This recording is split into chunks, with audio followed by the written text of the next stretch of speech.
Reddit user, Kessel the Viking has an incredible, creepy story that talks about his experience with namely. And I quote, "The problem with my grandma's house. Once, long ago, my parents planned for us to stay at my grandma's house because she had taken a turn for the worse. We wanted to be close to her if something happened. You know, the passage of time has its certainties. Unfortunately, her old heart couldn't keep ticking, and she succumbed to the sweet slumber of eternity before we could visit. If I'm being honest, I didn't know my grandma all that well because she was reclusive in her age. My dad always said that she preferred solitude, and he respected her wishes. But due to that non-existent bond, we didn't share. You better believe I was bewildered when I found out I was in her will. And I'm not talking about I bequeath unto you my rusty brooch. No, she left me her entire house. However, there was one stipulation. Demolition on the house was imminent unless we made renovations within 30 days. But why would I care about that if it was my house anyway? Well, the problem was that I wasn't old enough to own a home, so it was up to my parents whether they'd stay in the house with me. Luckily, they said yes, though I think they believed the house would be theirs. However, it was my name in the will. Anyway, we packed for a few days and headed over to the house. It smelled like a sewing section at the Hobby Lobby immediately upon entering the door, and the carpet needed a deep clean because heavy dark stains speckled the floor throughout the house. In fact, I figured it was much better if we replaced the carpet altogether because some of the stains reminded me of blood, and that possibility sent a hair-raising shiver from the top of my head down to the ends of my toes. My parents requisitioned my grandmother's bedroom, and I was left holding up in my father's old room, stacked high with years and years of hoarded junk. I ended up forging a circuitous path from the door to the bed. Precarious? Yes, but also quite cozy unless one of the stacks toppled over and crushed me in my sleep. I had faith that wouldn't happen, so I was content with not doing anything about the mountainous piles of many useless things.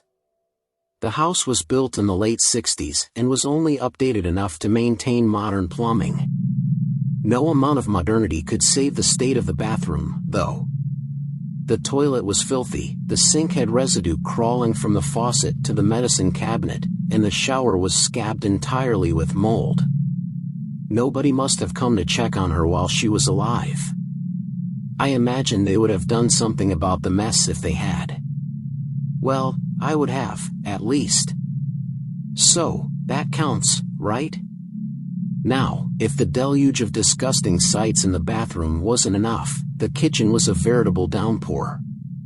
Whether it was weeks, months, or years, my grandmother hadn't washed a single plate, cup, or utensil for an exceedingly long time. If I ever planned on living there, a lot of work needed to be done. And because there was nothing to eat, my parents and I went to a restaurant nearby. It was one of those local mom-and-pop places where everything tasted fresh and delicious. But while we were there, an elderly man approached our table and asked, "You're Helen's son, aren't you?" My dad choked down a piece of chicken and said, "Sure am." "Were you a friend of hers?" "Most of us in town were friends with your mother. It's a pity that she left us so soon. None of us live forever, you know," said my dad, wiping his face. "If you would have visited more often, perhaps her heart wouldn't have quit on her," said the man with a hint of anger. "Excuse me?" asked my dad. "You heard me. It's your fault she's dead. You're her wife, and that suckling cur you call a son." My dad stood up and said, "Don't talk about my family like that. What's your fucking problem?" Then another man rushed over from the other side of the restaurant. "Whoa, whoa! Calm down, fellas. We don't need to spill blood in Helen's good name," he said, getting between my father and the older man. "What do you mean, Sheriff? It's his fucking fault that Helen's dead to begin with." My dad began to react, but the sheriff held his hand up to silence him before turning toward the older man. "Hank, leave now. I'll handle everything. I don't want to bring you out of here in handcuffs."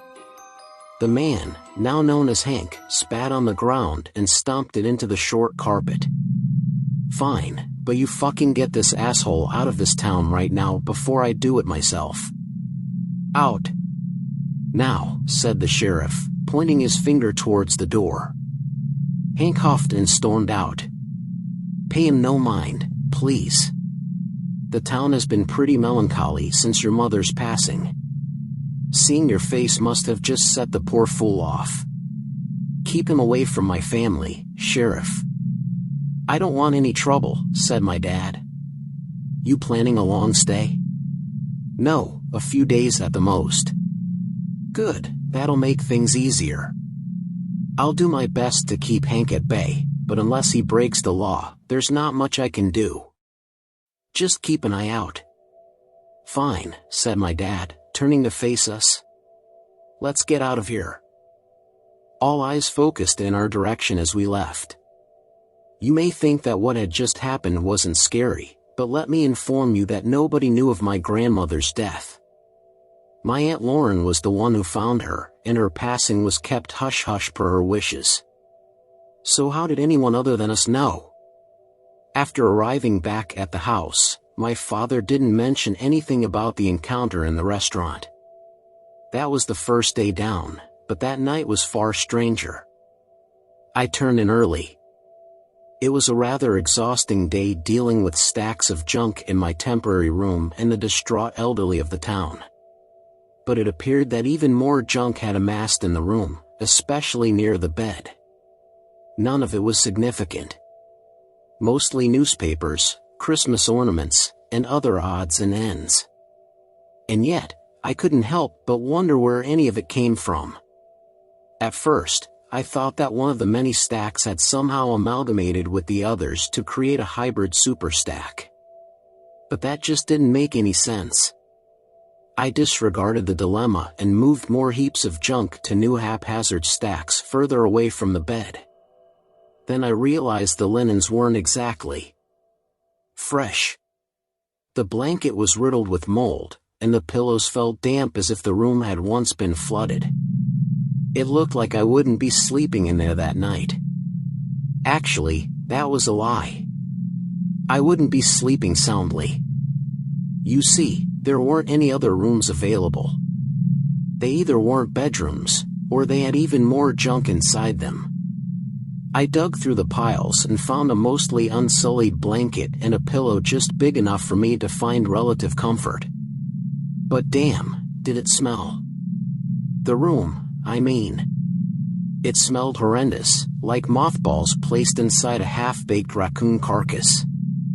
Oddly specific, I know. Despite that, I managed to power through and fall asleep. I dreamt that one of the stacks fell and crushed me, but I didn't surface from the dream. Instead, I writhed in pain for hours. When I did finally wake up, I wasn't in the bedroom. I woke up in the bed, but it was in the hallway. As a preface, this bed was quite large. Large enough that it would be near impossible to move it out of the room with not only the stacks of junk but with me sleeping on it. Someone would have to turn it sideways without me falling to the floor to shimmy it through the doorway. So how in the hell did I end up in the hallway? It seemed that my parents hadn't woken up yet because they surely would have noticed their son in a place that didn't make any sense. But then a new problem arose. How would I get the damn bed back into the bedroom? And how would I explain what happened to my parents in a way that they'd believe me? As luck would have it, I didn't need to explain because upon entering the living room, there slept my parents, but quite clearly not in my grandmother's bedroom. So I waited. A bit ominously, I might say, but I did, nonetheless. My mother was the first to wake up and nearly flew to the ceiling. Whether it was because I was staring at them from a rotted armchair or she realized where she wasn't was a mystery. However, she promptly settled herself and asked, "What the hell?" How did we get out here? Her eyes stared into my soul. Yeah, you tell me. I woke up in the hallway. It's the strangest thing. The hallway? Did you move us out here? She asked. How would I have done that, Mother? I often had to act a tad cynical with her because she had a hard time believing anything that wasn't a part of her narrative. Well, I don't know. How else could we be out here? Then my father woke up and groggily asked, Why are you two arguing? Mom shook him gently, saying, Notice anything different? Wait, he began, where are we? Why are we in the living room? He was on the verge of jumping out of bed. Ask your son, said my mother. What? No. I didn't do this. Look in the hallway, and you'll see. Moreover, how could I move my cumbersome bed and yours while you were both sleeping on it? I'm just one man. Relax. Let me collect my head before we start yelling at each other, said my dad, ever the mediator. I think it's obvious who the culprit is.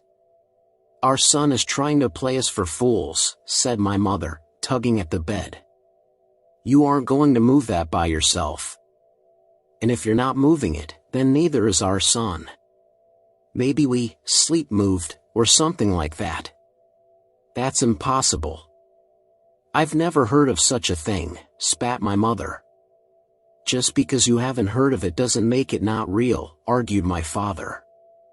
Fine, you know what? I'm not dealing with this. Mom, I didn't move the beds. Why would I do that anyway? I asked. She looked up at the ceiling before casting a befuddled stare at me. I don't know. I'm confused. Ignore me. I'm not thinking straight, she said, retreating to the bathroom. I heard a strained grunt echo down the hall as she climbed over my bed. Phew, began my dad. Do you need help moving your bed back into the room? He asked. Yeah, I don't know how it got out of there to begin with. All right, let's go move it, and then you can help me move ours, he said as we shuffled down the hall. It took some serious maneuvering, a lot of shouting, several pinched fingers, and one crushed foot before we got the bed back through the doorway. But that wasn't the worst part. The entire room had been filled from near corner to corner with more stacks of junk and garbage. I could peer between them enough to see that the spot where the bed once lay had been filled high to the ceiling. Needless to say, it was a long day of cleaning. But then things got weirder.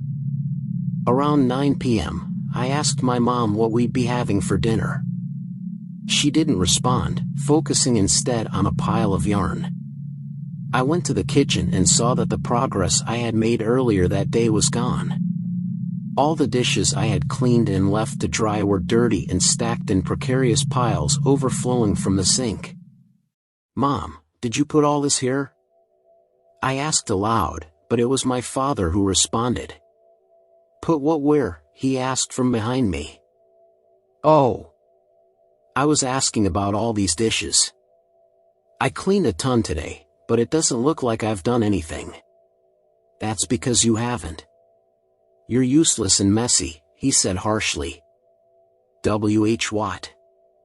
I said, that's because I found more dishes in the garage and decided to have those cleaned too. You did a good job with the first batch. You scrubbed them well. Oh, if you say so. What's going on with Mom? She won't talk to me. None of your business, he said. Gloom was about him. Why are you talking like that? Like what? He asked, sounding puzzled. I said she was dealing with some business. Really? Sorry. I thought you said something else.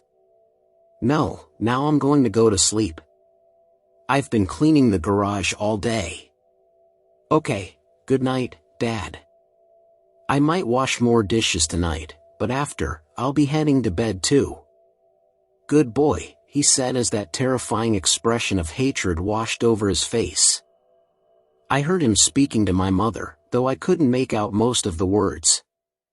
The only ones that came through were boy, stuff, Phil, get, and Helen. I had no idea what any of that meant. When their door closed, I peeked inside the garage to see my father's progress. Nothing. No progress.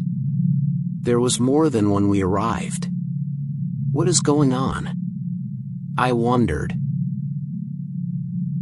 And in my absence, a brand new stack of dishes had appeared in the kitchen, but I was exhausted, so I ignored it. The carpet squelched beneath my feet as I walked toward my room, and when I flipped the light switch, it didn't work. Great, I said aloud, using my phone as a flashlight.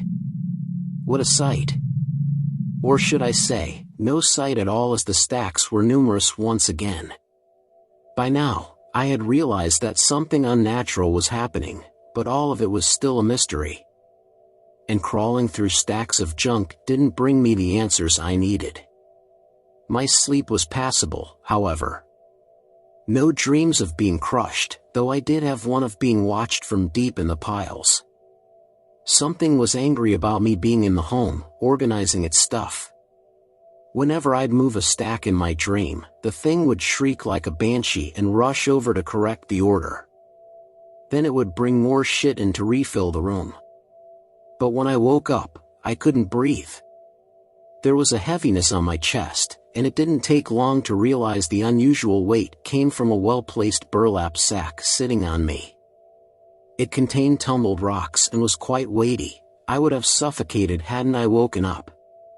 The question was, how did the sack get there without me waking up? I rolled it to my side and let my windpipe recover. Light streamed through the thin blinds covering the only window in the room. Many stacks had manifested overnight, some in places I had already cleaned twice over. One of them had an odd, red hue projecting onto it. I trailed the ray of sunlight to an old bicycle reflector hanging from a frayed string off a different stack. The light shined on my feet as well, making them appear stained. I moved the reflector. The problem was that my feet still looked stained. I searched for a new source for the red light, but nothing in the sun's path was creating it. So I took a closer look. Something was on my feet. It wasn't the light at all. It was dried and covered the bottoms of both soles. My socks were on the floor, and they, too, had a red color soaked into them.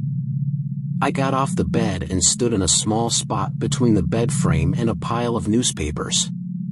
The bottom layer of the newspaper was also red, but not dry. I rubbed the substance between my fingers. It was viscous. Then it came to me. How could I have been so stupid? The color, the feel, even the smell. It was blood. The entire carpet was soaked with blood. I almost sprinted to the bathroom when I suddenly turned my head and caught something staring at me between two different stacks. Big, yellow eyes with thick red veins were watching me, but they disappeared the second I saw them. Skittering came from beyond the stacks, and then, silence. There was too much junk to chase after it, and some aspect of me wondered if I was still dreaming. A quick pinch proved that wrong, but wading through the stacks was like trudging through a century of garbage. There was no way I'd get anywhere fast. By the time I cleared the bulk of junk, there was no trace of whatever had been watching me. I tiptoed to the bathroom and attempted to clean the bottoms of my feet, but you know how blood is. It stains like wine and is no easy feat to wash away. And then I thought, why am I doing this if the carpet is soaked with it? But life throws all sorts of wrenches at you, and it's what you do with them that matters. So I yelled for my dad. That's right, what else did you expect me to do? Dad? Have you seen this? No response. Dad! Can you come to the bathroom, please? No response, just my voice roaring back to me. Mom! Nothing from her, either. I pulled the moldy shower curtain back and gasped when my eyes fell on the mirror. In red were the words, "I look forward to adding you to my collection." "Mom, Dad, where are you?" I cried out, praying I wasn't alone. But no one answered. I peered around the side of the shower at the bathroom door. As I did, the top of a head disappeared beyond the frame. Something had been watching me again. "Who's there?" I yelled, yet only a few settling creaks of the home responded. Now it was time I mustered my courage and looked for my parents.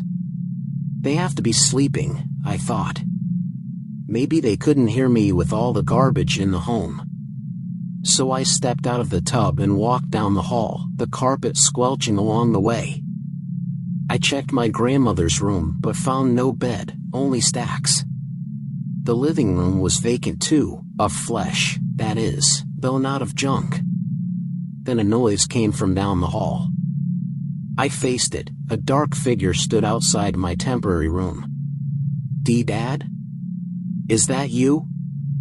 I asked, creeping into the corridor. "Is who, me?" asked my dad from behind me. I spun around, my heart beating like a stampede of elephants. "Dad! Where have you been? I've been shouting for you and Mom for forever." I glanced over my shoulder, but nothing was in the hall. "Your mom's outside, and I've been in the garage. I tell you, there sure is a lot of stuff in there. I can't seem to make any headway. Haven't you noticed all the strange things going on? I mean, just look at my feet." I stared down at unstained skin, no blood, or even a remnant of it. "What's wrong with your feet?" he asked. Nothing. Must have been a dream." "I see. Well, to answer your question, it's quite the opposite. Things have been coming up missing since I've been out there cleaning. I've lost a broom, a dustpan, a hand vacuum, and your mom lost a trowel. She's been out there doing a bit of weeding. You know, tending the non-existent garden. But look at all this stuff in here. It wasn't like this yesterday, and there were bloody words on the mirror in the bathroom. They said, 'I can't wait to add you to my collection.' Isn't that weird? Or am I crazy?" "You are crazy. That's it, fucking crazy. No son of mine would ever lose his head like this," said my dad, his face twisting into another malignant smile. "Why would you say that to me?" I felt tears forming. "Say what to you? That you weren't crazy, and I'd check the bathroom to clear your head? That's not what I heard you say." "Well, that's what I said. Anyway, let's go look." Now I felt unhinged. Was it the house? My grandma? Or was I always destined to go insane? It only got worse when nothing was written on the mirror, and aside from those dark stains, the carpets were ordinary. More things went missing over the course of the day, but my parents disregarded it every time as if it was normal. My mom wasn't saying much, though, and my dad kept relaying information to her, only for her to have him relay information back to me. It was all very strange. There was no food that night either, or rather, nobody made anything. No one even asked or talked about it. I found a can of soup that was still good and cooked it hobo style in the can on the stove. It was filling but tasteless. And reluctant doesn't begin to describe how I felt about going to sleep. I worried about suffocating, waking up crushed or under the gaze of whatever was watching me through the stacks. Then again, was it even real? Around midnight, my parents just disappeared. One minute they were in the living room, doing nothing, and the next, they were gone. I was in the kitchen, pointlessly cleaning, so they could have gone to the bedroom, but I didn't hear a single sound. But when I checked the bedroom, the door was closed, so I accepted that they simply didn't say goodnight to me. I may have been 16, But man, I was feeling neglected, sad even. More things went missing during my short time in the kitchen. Cups, bowls, plates, you name it. Where was it going? No idea. What was taking it? I had even less of an idea. 5 minutes later, I turned around to grab another bowl from a stack on the table behind me. As expected, the stack amassed even higher. I'm still not sure what possessed me to keep going. When I returned to the sink, the water poured a dark red. I decided against cleaning after that.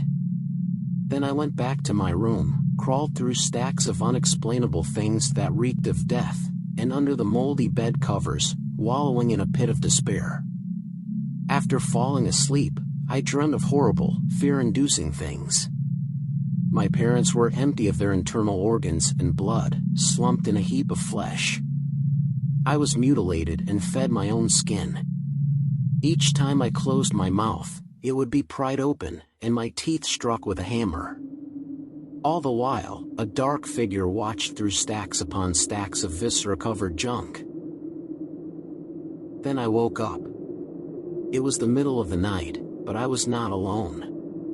Something was caressing the side of my cheek. "And Mom?" I asked. SHH. Lightning flashed outside, illuminating the room. It didn't last long, but it was enough for me to see that the thing above me was not my mother. But it was holding her arm. The dreamcatcher tattooed on her forearm was well apparent. I yelled for my father, but the stack-dwelling entity covered my mouth with another hand. Lightning flashed again. The second hand belonged to my father. His handcrafted ring was still on his finger.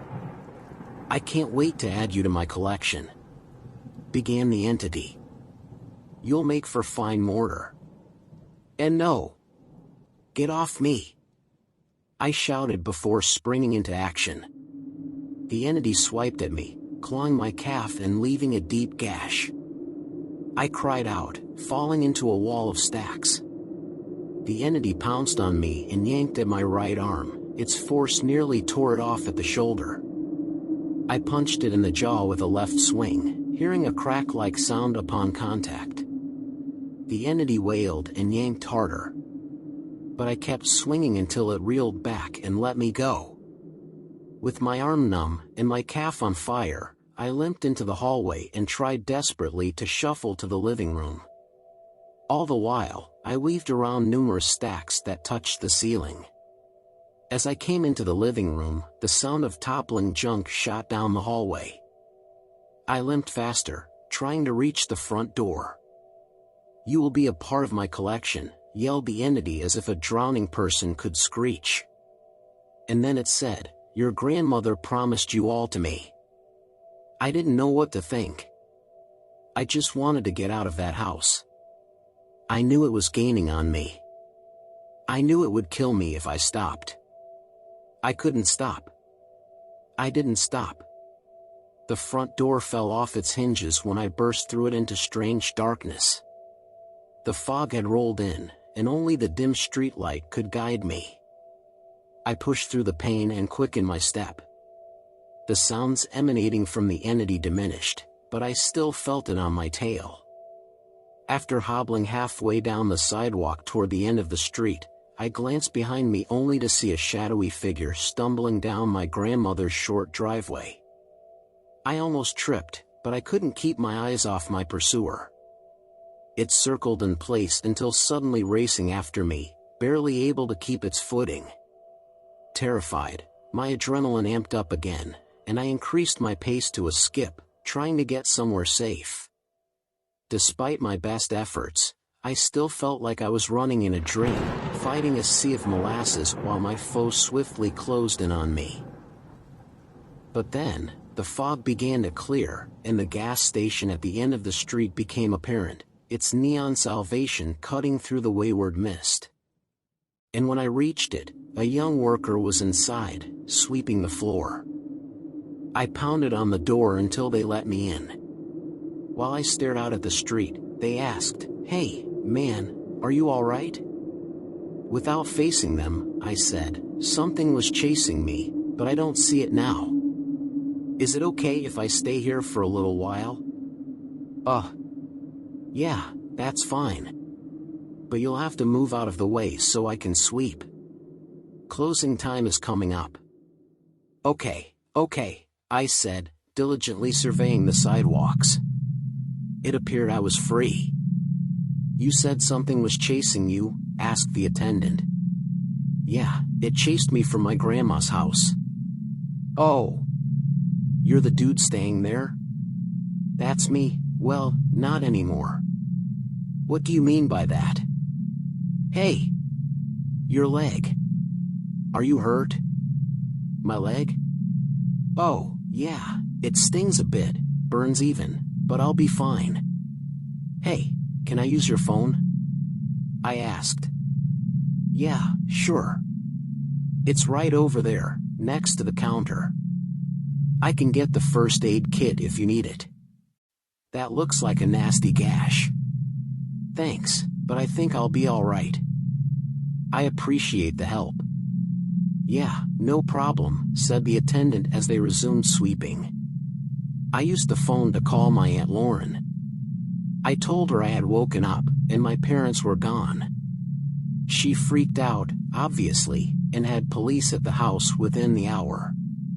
There was no sign of the entity, and I overheard a deputy say, "It's a mess in there. Keep the kid out." My leg got fixed up, and my arm regained feeling shortly after the paramedics arrived.